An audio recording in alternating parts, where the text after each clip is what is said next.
Hi friends, welcome to சமையல் உலகம். நாம் இன்றைக்கி பார்க்க போகிறது வெங்காய வடை. அதாவது நம்ம வீட்டில் எப்போதும் இருக்கக்கூடிய வெங்காயத்தை வச்சு ரொம்பவே சிம்பிளாக டேஸ்ட்டாகவும் ஒரு சூப்பரான வடை எப்படி செய்யலான்னு பார்க்கலாம். இதுக்கு ரொம்பவே பொருட்கள் ரொம்ப கம்மி, ரொம்ப டேஸ்ட்டாக செய்யலாம். இதுக்கு ஃபஸ்ட்டு நம்ம ஒரு 3 வெங்காயம் எடுத்துருக்கோம். அது மாதிரி தோலை உரிச்சிட்டு இதை ஃபஸ்ட்டு கழுவிக்கிறோம். வெட்டினதுக்கப்புறம் கழுவக்கூடாது. இது மாதிரி கழுவி எடுத்ததுக்கப்புறம் நம்ம இதை வெட்டி எடுத்துருக்கோம். இது மாதிரி நீட்டமாக கட் பண்ணி எடுத்துக்கோங்க. வெங்காயத்தை ஒரு தடவை இது மாதிரி பெசரி எடுத்ததுக்கப்புறம் அந்த வெங்காயத்துக்கு தேவையான அளவு கொஞ்சம் உப்பு சேர்த்து நல்லா பிசைஞ்சு விடுங்க. நல்லா அந்த உப்பு எல்லா இடத்துலையும் சேரணும். அந்த அளவுக்கு பிசைஞ்சதுக்கப்புறம் ஒரு 2 நிமிஷம் அப்படியே ஊற விட்டுருங்க.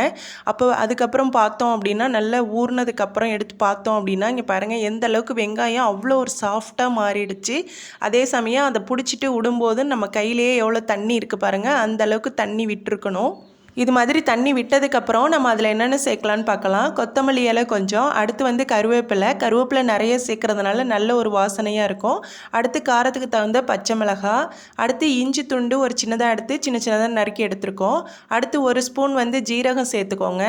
அடுத்து 1 ஸ்பூன் சோம்பு சேர்த்துக்கோங்க, அதாவது பெருஞ்சீரகம் தான். அடுத்து ஒரு 1/2 ஸ்பூன் அளவு மிளகாத்தூள் சேர்த்துக்கிறோம். கொஞ்சம் காரத்துக்கு கொஞ்சம் கலரும் கொடுக்கும், அதுக்கு தான் மிளகாத்தூள் சேர்த்துருக்கோம். நம்ம ஆல்ரெடி உப்பு வெங்காயத்தில் சேர்த்ததுனால அதுவே சரியாக இருக்கும். அடுத்து நல்லா பெசரி அந்த மசாலாலாம் சேர்ந்ததுக்கப்புறம் நம்ம மைதா எடுத்துக்கிறோம். மைதா கொஞ்சம் கொஞ்சமாக கொட்டி அந்த உருண்டை பிடிக்கிற அளவுக்கு வரணும். அந்த அளவுக்கு பிசைஞ்சு எடுத்துக்கோங்க. இது ஒரு 75 கிராம் அளவு மைதா தேவைப்படும், அவ்வளோதான். இப்போ அதை கொஞ்சம் கொஞ்சமாக கொட்டி நம்ம உருண்டை பிடிக்கிற அளவுக்கு வரணும். தண்ணிலாம் எதுவும் சேர்க்கவே கூடாது. அந்த வெங்காயத்தில் விடுற தண்ணியே போதுமானதாக இருக்கும். இது பார்த்திங்க அப்படின்னா ஒன்றும் இல்லை, நான் வடை செஞ்சிட்ருக்கும்போது திடீர்னு ஒரு மழை, அதாவது நமக்கு இந்த அக்னி நட்சத்திரத்தில் 2வது நாள் சூப்பரான ஒரு மழை எங்கள் ஊரில் பெஞ்சது. ரொம்பவே சூப்பராக இருந்தது. கிளைமேட்டும் ரொம்ப சூப்பராக இருந்தது. அந்த நேரத்தில் இந்த வடையும் செஞ்சு சாப்பிட ரொம்பவே சூப்பராக இருந்தது. இப்போது நம்ம மைதா கொட்டி பிசைஞ்சதுக்கப்புறம் இந்த மாதிரி உருட்டி எடுத்து நமக்கு தேவையான சைஸில் தட்டிக்கிறோம். அதாவது நீங்கள் உருண்டையாக கூட அப்படியே போட்டு எடுக்கலாம். நான் வடை மாதிரியே தட்டி எடுத்துக்கிறேன்.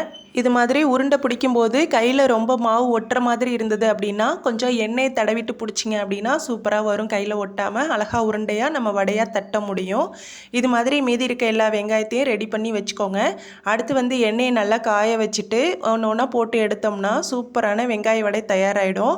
அதை பெரட்டும் போது பார்த்து பெரட்டுங்க. கொஞ்சம் நேரம் விட்டுட்டு பெரட்டினோம் அப்படின்னா நல்லா வெந்திருக்கும். பாருங்கள், சூப்பராக செவந்து நல்ல ஒரு கலர் கொடுத்துருக்கு வெங்காய வடை. அதோடு இதை சாப்பிட்றதுக்கும் ரொம்பவே டேஸ்ட்டாக இருந்தது.